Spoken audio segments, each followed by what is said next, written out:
आम आदमी पार्टी के राष्ट्रीय संयोजक एवं दिल्ली के पूर्व मुख्यमंत्री अरविंद केजरीवाल के मुख्यमंत्री पद से इस्तीफा देने के बाद पार्टी द्वारा दिल्ली में आतिशी को मुख्यमंत्री बनाने का फैसला लिया गया। लेकिन क्या ये आम आदमी पार्टी का फैसला मजबूरी का है या फिर दिल्ली विधानसभा चुनाव में सहानुभूति लेने के लिए मास्टर कार्ड खेलने की कोशिश के रूप में है, या कोर्ट द्वारा अरविंद केजरीवाल को कुछ शर्तों के साथ जमानत दी गई। एक तो कोर्ट की शर्तें और दूसरा दिल्ली के उपराज्यपाल के पास ज्यादा ताकत। शायद एक ये वजह भी इस्तीफे को लेकर हो सकती है, लेकिन विपक्षी पार्टियां अरविंद केजरीवाल को बख्शने के मूड में नहीं दिख रही है। केजरीवाल उन सवालों से भाग नहीं सकते हैं जो उनके ऊपर गंभीर आरोप लगे हैं। आपकी अपनी पार्टी पीपल्स के राष्ट्रीय अध्यक्ष रामवीर चौहान के साथ विशेष मुलाकात के दौरान टोटल खबरें के वरिष्ठ संवाददाता राजेश खन्ना ने जब अरविंद केजरीवाल के इस्तीफे को लेकर उनकी पार्टी का पक्ष को जानने का प्रयास किया। क्या दिल्ली के मुख्यमंत्री के पद से अरविंद केजरीवाल का इस्तीफा देना जायज था या नहीं? पद से इस्तीफा देना मजबूरी थी या फिर एक बार फिर से दिल्ली में चुनाव के लिए मास्टर कार्ड खेला जा रहा है? आप पीपल्स के अध्यक्ष रामवीर चौहान ने केजरीवाल के इस्तीफे को लेकर कहा कि जो भ्रष्टाचार खत्म करने की बात कहकर दिल्ली की सत्ता पर काबिज हुए थे, आज ये आरोप उन लगे हैं। उन्होंने कहा कि अरविंद केजरीवाल के खिलाफ आरोप लगे हैं। जनता अरविंद केजरीवाल को दिल्ली में पुनः मौका क्यों देगी? आइए देखते हैं हमारे संवाददाता सवाल के जवाब में है श्री चौहान ने क्या कहा। राम जी, केजरीवाल ने इस्तीफा दे दिया है, उन्होंने सरकार छोड़ दी है। अब आतिशी जो है कि मुख्यमंत्री बन गई है दिल्ली की, तो हम आपके अपनी पार्टी पीपल की तरफ से जानना चाहेंगे कि उन्होंने इस्तीफा क्यों दिया। आपको क्यों लगता है कि उनको इस्तीफा ही देना चाहिए था, और आतिशी अब बनी है तो क्या उम्मीदें हैं दिल्ली को? देखिए, मैं तो बहुत पहले आप लोगों को, हम तो 2017 से जब से हमने अपनी पार्टी, आपकी अपनी पार्टी पीपल्स का गठन किया है और रजिस्टर्ड कराया, तब से हम इस बात को बोल रहे हैं कि केजरीवाल जिस मुद्दे से राजनीति में आया है वही मुद्दा केजरीवाल को ख़त्म करेगा। भ्रष्टाचार एक भस्मासुर की तरह केजरीवाल, अभी तो केजरीवाल दूसरों के लिए गाली दे रहे थे, आज जब कोर्ट ने उनके ऊपर इतनी कड़ी कंडीशंस लगाई हैं, ये कोई अपनी मर्जी से इस्तीफ़ा नहीं दिया गया है, कोर्ट ने केजरीवाल को मजबूर किया है इस्तीफ़ा देने के लिए। अगर कोई कोर्ट कंडीशन लगा देती है कि आप देश छोड़ के नहीं जाएंगे, आप मुख्यमंत्री का काम नहीं करेंगे, इसका मतलब कोर्ट के सामने ऐसा मटेरियल था जिसमें कोर्ट को लगा कि अगर इनके ये लगातार इस पावर का इस्तेमाल करते रहेंगे तो उस पावर का मिसयूज़ कर सकते हैं, ये करप्शन में ऐसा लगता है कि प्रेमे फेसा ही केजरीवाल करप्शन में इन्वॉल्व है, भ्रष्टाचार में इन्वॉल्व है, और इसी वजह से मजबूर होकर इनको रिजाइन करना पड़ा है। तो जो सरकार ढिंढोरा पीट रही थी ईमानदारी का, अब केजरीवाल चाहते हैं कि इसके भ्रष्टाचार पे दिल्ली की जनता मोहर लगा दे, कि दिल्ली की जनता इसके भ्रष्टाचार को अप्रूव कर दे कि ये इसने जो भ्रष्टाचार किया वो सही है, और ये दूसरों के लिए जो भ्रष्टाचार की बात करता वो गलत है। अब ये खुद डिफ्रेंशिएट करे दिल्ली में, कि दिल्ली में ये कह रहा है कि मैं दिल्ली में गली गली में जाऊंगा, तो जाकर दिल्ली की जनता को बताए कि इनका किया हुआ भ्रष्टाचार दूसरे लोगों के भ्रष्टाचार से कैसे डिफरेंट कैसे है वो। और एक भ्रष्टाचार से पैदा हुई सरकार की गोद में एक नई मुख्यमंत्री पैदा हुई है, जबकि भ्रष्टाचार की कालिख में पूरी आम आदमी पार्टी लिपटी हुई है। अब इससे मुख्यमंत्री अपने दामन को कैसे बचा पाएंगी, ये तो भविष्य ही तय करेगा। आने वाले दिनों में क्या शराब नीति का जो घोटाला है उसकी आंच मुख्यमंत्री पर जाएगी नहीं जाएगी, जो उन्होंने डिपार्टमेंट अभी तक संभाले हैं, क्योंकि मुख्यमंत्री रहते हुए केजरीवाल ने जो चालाकी की थी वो तो फेल हो गई है। वो एक ऐसे मुख्यमंत्री थे कि जिनके पास दिल्ली सरकार का कोई विभाग नहीं था, और वो सिग्नेचर से वो अपनी चालाकी दिखाना चाह रहे थे कि किसी भी फाइल पे मुझे साइन ना करना पड़े ताकि मैं कल को फंस ना जाऊं, और अल्टीमेटली बिना साइन किए हुए भी 5 महीने जो आदमी जेल में रह के आया है, क्या ये अपने आप में काफ़ी नहीं है कि कोर्ट ने, सुप्रीम कोर्ट तक उसने 3 बार चक्कर लगाए, बेल बड़ी मुश्किल से हुई है।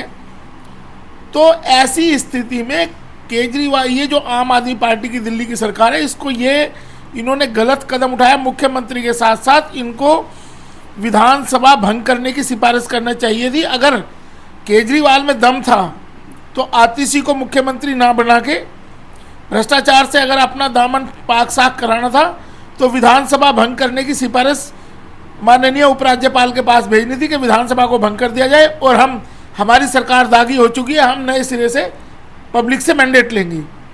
तो ऐसी स्थिति में आम आदमी पार्टी अपना दामन बचा के नहीं भाग सकती। कोर्ट की कंडीशन तो वही रहेंगी, सब चीज़ें वही रहेंगी। आतिशी कह रही कि दोबारा हमने मुख्यमंत्री बनाना है, तो दोबारा भी बनाएंगे तो काम तो फिर नहीं कर पाएंगे जो स्थिति। देखिए, क्रिमिनल लॉ का एक बड़ा सिंपल सा प्रिंसिपल है, जो लॉ क्राइम करने वाला है, क्राइम अगर इंस्टीट्यूशन ने किया, किसी ने भी किया, उसके लिए क्राइम के लिए इंडिविजुअल लाइबल होता है। वो चाहे मुख्यमंत्री रहे ना रहे, केस उनके खिलाफ चलेगा। अगर आगे भी मुख्यमंत्री, ऐसा तो है नहीं कि दिल्ली की जनता उनको वोट डालकर मुख्यमंत्री बनाएगी तो उनके खिलाफ केस नहीं चल पाएगा या ट्रायल नहीं चलेगा। ये तो जनता को गुमराह करने की बात है और जनता के खिलाफ एक साजिश है कि दोबारा मैंडेट मिल जाएगा। तो दोबारा मैंडेट का मतलब ये नहीं है कि जनता ने उसको बरी कर दिया। इसका जो उन्होंने कुकर्म किए हैं, जो भ्रष्टाचार उनका रहा है, उस भ्रष्टाचार पे क्या दिल्ली की जनता अप्रूव करना चाहती है उस चीज़ को कि हाँ भी हमें भ्रष्टाचारी नेता पसंद है? जो आदमी भ्रष्टाचार रोकने के नाम पे आया था और आज वो खुद भ्रष्टाचारी बन गया है, तो ऐसा लगता नहीं है। और वोट डालवाना, कोई भी अगर वोट पड़े हैं तो इसका ये मतलब नहीं है कि वो आदमी कानून के शिकंजे से फ्री हो गया है। अगर ऐसे ही आप देखेंगे तो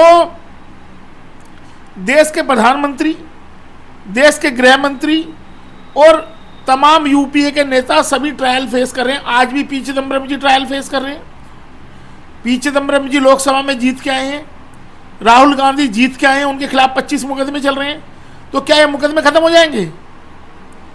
हाँ, ये हो सकता है कि केंद्र में इनकी सरकार आ जाए तो योगी आदित्यनाथ की तरह कोई नया कानून लिया है कि जो मुख्यमंत्री रहेगा उसके खिलाफ कोई केस ही नहीं रहेगा।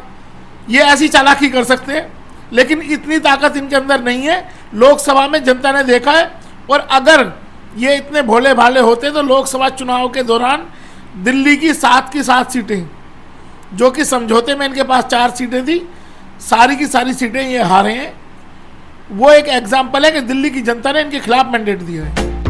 हमारे संवाददाता ने जब पार्टी के नेता की उस चिट्ठी को लेकर भी सवाल पूछा कि केजरीवाल को पार्टी के राष्ट्रीय संयोजक होने के नाते और दिल्ली के पूर्व मुख्यमंत्री के नाते क्या उनको दिल्ली में सरकारी आवास अलॉट होना चाहिए, इसे लेकर उन्होंने क्या कहा, आइए देखते हैं। राघव चड्ढा ने पत्र लिखा है कि भी केजरीवाल को जो है ना घर दिया जाना चाहिए, क्योंकि वो दिल्ली के मुख्यमंत्री रह चुके हैं और एक राष्ट्रीय पार्टी के नेता हैं। तो क्या उनको आपके हिसाब से घर मिलना चाहिए केजरीवाल को? देखिए, मेरा ये कहना है इस बारे में, केजरीवाल ने 3 बार विधायकों की सैलरी बढ़ाई, प्रस्ताव लेकर आए विधानसभा में।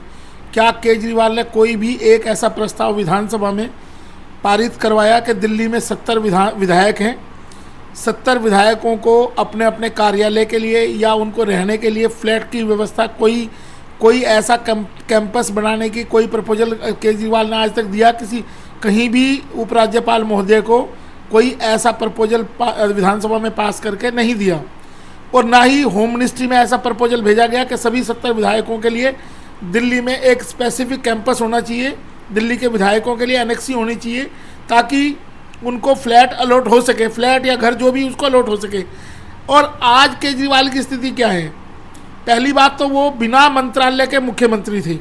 जब वो मुख्यमंत्री थे तो उनके पास कोई मंत्रालय नहीं था। आज उनकी स्थिति क्या है? अब उन्होंने मुख्यमंत्री पद से इस्तीफा दे दिया है।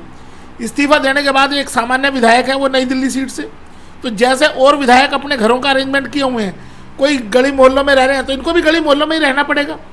अगर ये 11 साल मुख्यमंत्री रहने के बावजूद विधायकों के वेलफेयर के लिए कोई भी काम नहीं कर पाए, किसी को कोई योजना नहीं बनाई कि विधायकों के लिए रहने के लिए घर चाहिए, उनको ऑफिस चाहिए, जब विधानसभा का सत्र चलता है या कोई दूर दराज के इलाके में विधायक रहते हैं तो उनको एक पर्टिकुलर प्लेस, दिल्ली जो देश की राष्ट्रीय राजधानी है, उस राजधानी में कितना विडंबना है कि 11 साल मुख्यमंत्री रहने के बाद जो कहता है मैंने इतना पैसा बचा दिया, डेवलपमेंट कर दिया, वो दिल्ली के 70 विधायकों को घर नहीं दे पा रही वो विधानसभा और मुख्यमंत्री। तो इससे ज़्यादा शर्म की बात क्या हो सकती है? इसलिए मैंने अभी बताया आपको कि जो माननीय सुप्रीम कोर्ट का जजमेंट है, उस जजमेंट में क्लियर कट केजरीवाल को तड़ी पार कर दिया गया है। अब ये जहाँ पुराने घर में रहते थे वहीं रहें, अपने लिए शीश महल बनाएंगे, अपने लिए करोड़ों का खर्च करके घर बनाएंगे, लेकिन विधायकों के लिए एक प्रस्ताव पास नहीं किया गया कि जमीन अलॉट करके, जमीन एक्वायर करके सभी विधायकों को 70 के 70 विधायकों के लिए एक कॉम्प्लेक्स बना दिया जाता, विधानसभा असेंबली या एनेक्सी बना दी जाती। ऐसा कहीं नहीं करवाया इन्होंने।